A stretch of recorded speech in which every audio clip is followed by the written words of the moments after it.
Thank you for joining today. It is time for Monday Motivation. Today we're going to talk about be present in your pain. Ponder this for just a moment. If you stay present in your discomfort, you'll also feel something else arising, not just the pain, but something more positive, something more real, capable, sensitive, and it'll help you be exquisitely aware of yourself and your surroundings. So while our minds and hearts wander elsewhere, our bodies stay right here. We might be thinking about so many other things, but our body is ever present. If one does not sense that presence, then they are simply not fully present. But if you're present, you can feel your feet on the floor, you can feel yourself sitting in a chair, you feel maybe a little pain sometimes.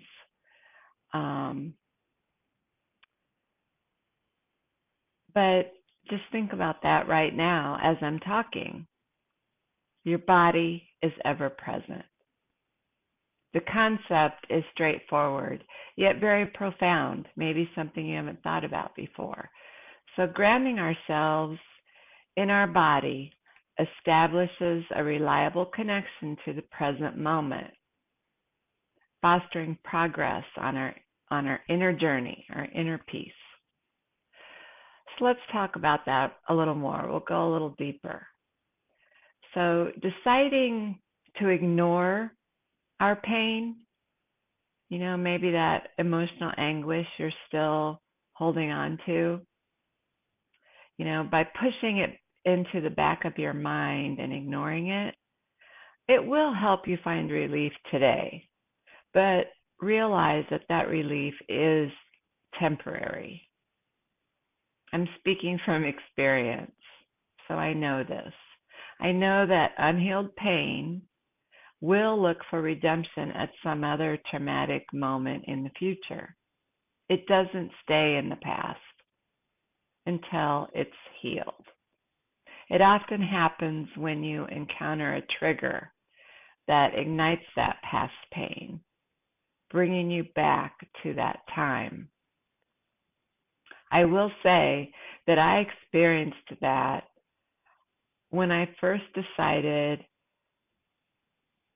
to write a book, because as I was pulling out journals and reading through my past experiences, it triggered me.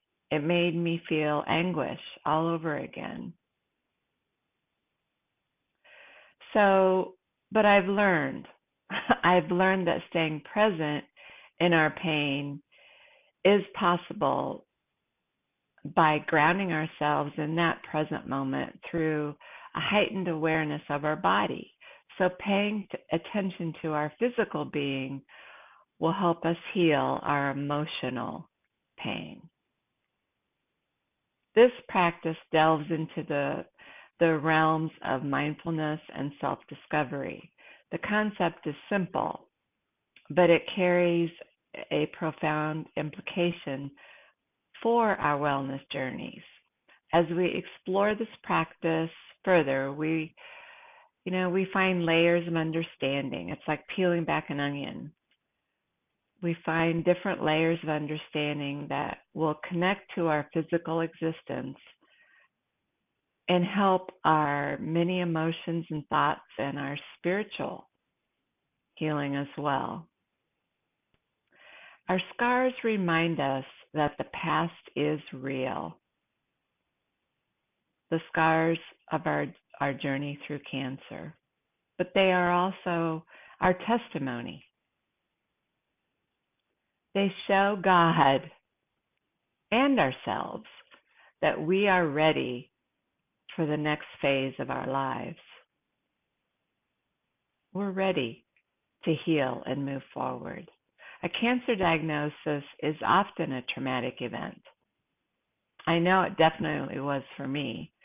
No matter your story, it's understandable if you've recently realized that you're ready to confront your past and how your trauma negatively impacts your current life. You can't fully grasp the impact of a traumatic event when you're in the heat of the moment. You have to wait a little while, sometimes, a long while.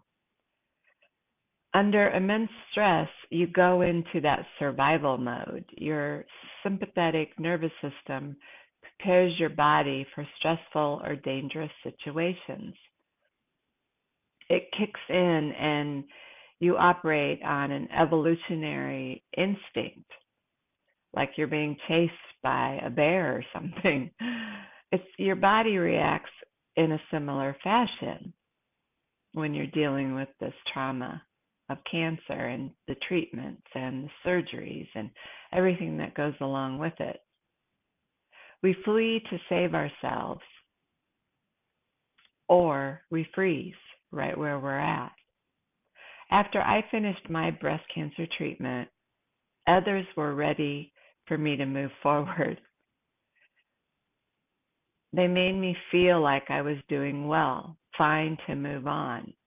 Well, in reality, I was not physically or mentally prepared.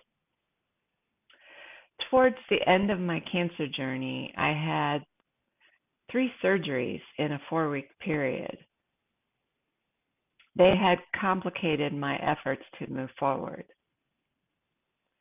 It had been just 8 days since my most recent outpatient procedure. My inability to balance became evident with frequent slips and stumbles. I had not recognized the impact of the double mastectomy and how it had impacted my overall balance. We have to get our bearings and realize our body is different now, that physical body. My inability to balance became evident with frequent slips and stumbles. I had not recognized this as an issue. No one had told me about it, but I discovered it. It had been the second significant fall in 2 days, and it resulted in me twisting my knee, my right knee. It had been disappointing and a setback to my recovery as I thought I was doing well. It was the week I planned to focus on numerous walks to build strength. Instead, I was resting with my leg elevated and iced. Anxious to get back to renewed health, I had pushed myself too quickly. I learned that I had moved too far too fast. I did it because I had to. I had things to do, which made me feel like I had lost the race because here I was back on the couch, unable to do what I needed to do. This experience changed my plans for several weeks that followed the incident, but it did allow me time to learn to let go, realize I wasn't healed yet, relax, and become more present and awake. I discovered this helps to liberate enormous energy in your body and enables us to accomplish far more than we would have thought possible. So staying present would have prevented that slip on the stairs that day. In this present state, you're thinking as when you're not present, you're not thinking about behaving and responding to your body. Life events may leave us feeling more occupied with noting without noting some potential threat. It's easy to despair in the presence of anxiety. However, we can channel our energy into believing in a positive outcome if we focus on being present. Although staying in the present moment can be challenging, it enables us to remain grounded while still allowing ourselves to hold on to positive beliefs. We're healing from the pain, but we can have positive beliefs. That's going to help us heal as well. And staying present in the moment has you conscious of the blessings in your life, so that way you can heal some pain too. Learning to stay mindful of your joy and pain is an essential part of life, but recognizing your power to cope gracefully with whatever comes along puts you in control of your reactions. Here's a tool to help you practice staying present in the moment, and I'll put this below the video too when I post it, so you don't have to write it down. It'll be there for you. My advice here to use this tool is just to sit in a quiet spot and repeat this mantra. I now remember that I am here and present in the moment. I am grounded. I'm alive and connected in my body.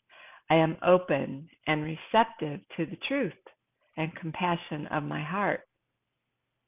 I am clear and awake to the stillness of my mind. I bear witness to the presence of my spirit. These are positive affirmations. Call it a mantra if you'd like, that you can repeat over and over again. You can even add things to it. But what it does is help you realize I am present in my moment. And when we're present, we get to feel the blessings all around us. When we're not present, we don't even notice. So that's what I have for you today. Next week, we will review another tool to help reconnect your anxious body.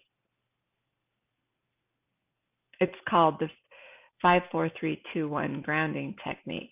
So we'll dig into that tool deeper. It's a great one too. If you have any questions about anything we've talked about, just reach out. I appreciate you joining me today. Have a great day. I'm cheering you on.